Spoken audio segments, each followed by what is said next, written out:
Right, okay, so we're going to talk about Doctor Strange, and specifically we're going to talk about this film, which is part of the Marvel Cinematic Universe, and it is part of the Phase 3 of that particular Avengers universe. The reason why we're looking at Doctor Strange is just purely from an industry point of view.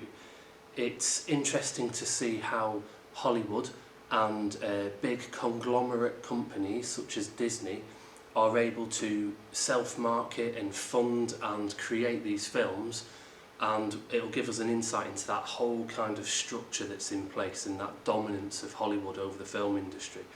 It also gives us an insight into how different genres are portrayed through the industry and how they're marketed and merchandised. For example, this is the first fantasy sci-fi within that cinematic universe, and so it's interesting to see how the industry tried to show us that character and how it was marketed and so on. So the whole point of this close study product is purely industry, and it's only one of two which are only focused on the industry and how they target an audience and how they fund.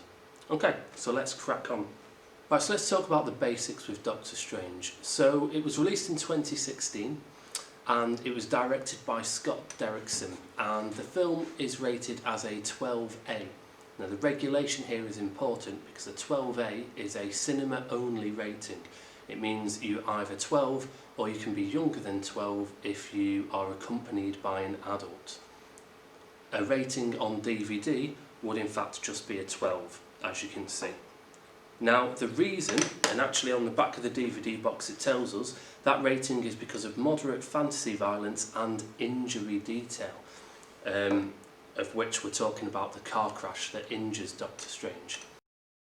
So it falls under the comic book superhero genre, bit of science fiction, and with him being a wizard, it is a bit of fantasy in there as well. It's got an all-star cast, and we'll talk about star power later on. It's got Benedict Cumberbatch as Stephen Strange and a whole range of other well-known actors. Okay, and it is the 14th film in that Marvel Cinematic Universe. Okay, so what is the MCU? Well, the MCU is a film franchise that's centred on a series of superhero films, and like the comic books, they all tie in and feature each other's characters. And so the storylines all interweave, if you like. The companies that were involved in making Doctor Strange were Disney and Marvel. Now Disney is a conglomerate, and what that means is it is a company that owns lots of other sub-companies, and those sub-companies in turn own several media platforms, media outlets, and so on. And so it actually combines both horizontal and vertical integration. So the reason why it's so important that we look at Doctor Strange from a conglomerate point of view is because Doctor Strange was marketed in such a way that because it was a Disney product, they were able to advertise it on their talk shows. Gotta be kidding me. Where is this guy? Hi, I'm Dr. Stephen Strange, Master of the Mystic Arts. Sorry I'm late, but the traffic on the astral plane was unbelievable. It's 3:30. You were supposed to be here at 3 o'clock. I'm not paying for the last half hour. Nice to meet you, too. Now we dispense with the small talk. Show me the demons. All right, here they are. I don't understand. Are they possessed? Basically, they ate like 50 cupcakes. They were also able to advertise it within their comic books or within the other media outlets. And so this would have been relatively cheap for them to do. So that's a really good example of how a big conglomerate company like Disney are able to really mass market and mass target a big audience. They will own some of the cinema chains and certainly the networks. We're seeing that at the moment currently with things like Disney Plus showing films that aren't even out in the cinema yet. One of the other benefits of being a large company and a successful company within Hollywood is the ability to afford star power. Now what star power is it's where you can afford to hire an A-list celebrity, a really well-known actor or actress that is going to draw in a large audience just because they like that person, they like that actor or actress, and they want to go and watch them. So they can be quite expensive. For example, Dwayne Johnson, The Rock, is 1.5 billion is what he's worth. Gal Gadot, Wonder Woman, 1.4 billion. Right the way to Chris Hemsworth, who's Thor, being worth 845 million in 2017. So it's easy to see how a small self-funded film maybe can't afford these big name stars, whereas Hollywood, they've got that money, they've got that infrastructure, and so they will be able to hire people who can get you to go and watch this film.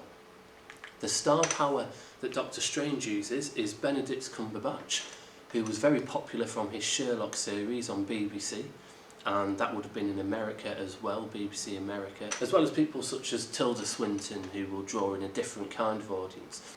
So if you were to look at all the different cast members, you can probably think about how each one is going to appeal to a wider audience. The cast, the star power is quite generic. It draws in quite a lot of different audiences, as does the content of the universe. Now, the term blockbuster basically means that a film makes more money, significantly more money, than it costs to produce. In terms of Doctor Strange, you can see from the IMDb website, this is definitely true of Doctor Strange. It made a lot of money and therefore can be defined as a blockbuster film. So in terms of promotion for Doctor Strange, the company also had several trailers, it had posters that featured different cast members to try and target a different range of audiences.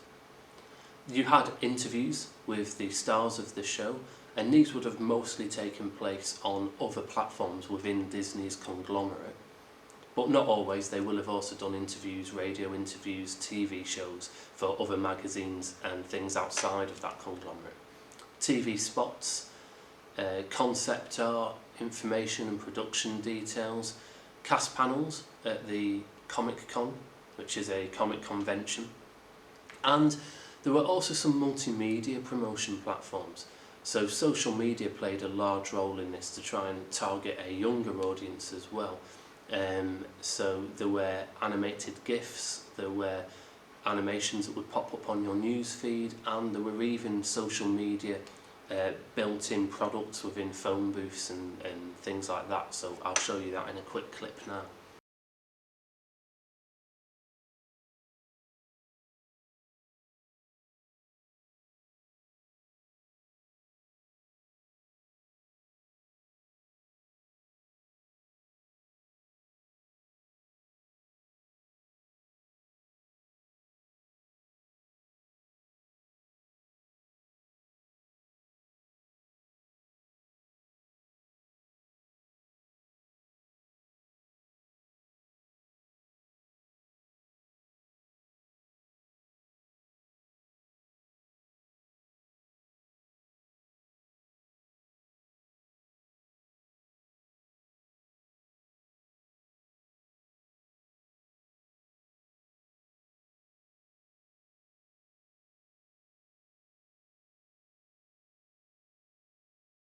So you can see how each of these ways of promoting the film is probably targeting a different audience. Some of the older audience will be drawn into the trailers and that traditional marketing, or reading it in a magazine or an interview, whereas the younger audience and the social media will have drawn those in. So you can really see there these different ways of targeting a huge audience and the money that would have probably cost, but again, within this big dominated conglomerate of Disney, easily affordable, and clearly you can see as a blockbuster they made the money back for all of that. Finally, there would have been merchandise as well to make some money, so everything from toys, action figures, to posters and clothes, mugs, cups, lunch boxes, collectibles, whatever really you can think of. There will be merchandise around it, and they'll be making money from that as well. Okay, so finally the film was distributed initially by cinema, so you could watch it on IMAX, 2D, 3D even as well. So the benefit of it being a big Disney high-budget Hollywood film is that all the cinemas would pay to play it, and people would go to the cinemas to watch it. So it's a safe bet. The cinemas are going to buy it because they know that people are going to go and watch it. And by showing it in 2D, 3D, IMAX also adds some rewatchability. So you can watch it in 3D and then you can go back and watch it in 2D, or you can watch it in IMAX. So again, it's to draw a big audience, and also hopefully to get people to watch it again before it comes out on DVD. So it becomes this whole experience. And again, being a big Hollywood blockbuster film, is they can afford to do that.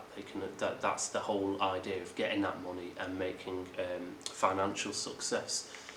Now, it's just worth pointing out about this globalisation of the film industry, because Hollywood has this money and therefore they dominate a lot of the films that go into cinema. They can market and advertise a lot of the films that we watch, and therefore they dominate a lot of that market. And through the use of star power and through the use of casting and telling stories, they're able to attract a global audience. However, it's all coming from that Hollywood point of view, and because it is a business, ultimately they want to make money. So there's not as much creative freedom as you might think. There are decisions to be made. There'll be a board of executives. There'll be decisions behind every cast member and every scene, even down to the age rating of the film. What clips they chose to edit out, what clips they chose to keep, will all be decided in what's going to make the most global commercial success. And it's important to point out there's two types of success when it comes to films. You have financial success and you have critical success. So for example, Doctor Strange will have made a huge amount of money at the box office and could be considered a huge success. Doctor Strange didn't win Oscars, it hasn't won necessarily critic awards, and that's a different kind of success that comes maybe with more creative freedom for the producers and the directors that you don't necessarily get from Hollywood blockbuster films. And we'll look more at that side of the industry when we study our next CSP, which is I, Daniel Blake. So to summarise, Doctor Strange was a commercially successful film, therefore terming it as a blockbuster. It used star power and highly sought after cast members to attract a large audience, and it was promoted across a whole range of different platforms, ranging from social media to traditional methods such as trailers and posters. It was shown in 2D, 3D and IMAX at cinemas, again to try and make money from people rewatching or people being attracted to those experiences. And as part of a media conglomerate, Disney was able to promote, fund and use lots of money in the initial funding and creating and marketing of this film in order to try and get a large audience to go and watch it, buy the merchandise, buy the tie-ins and watch the film.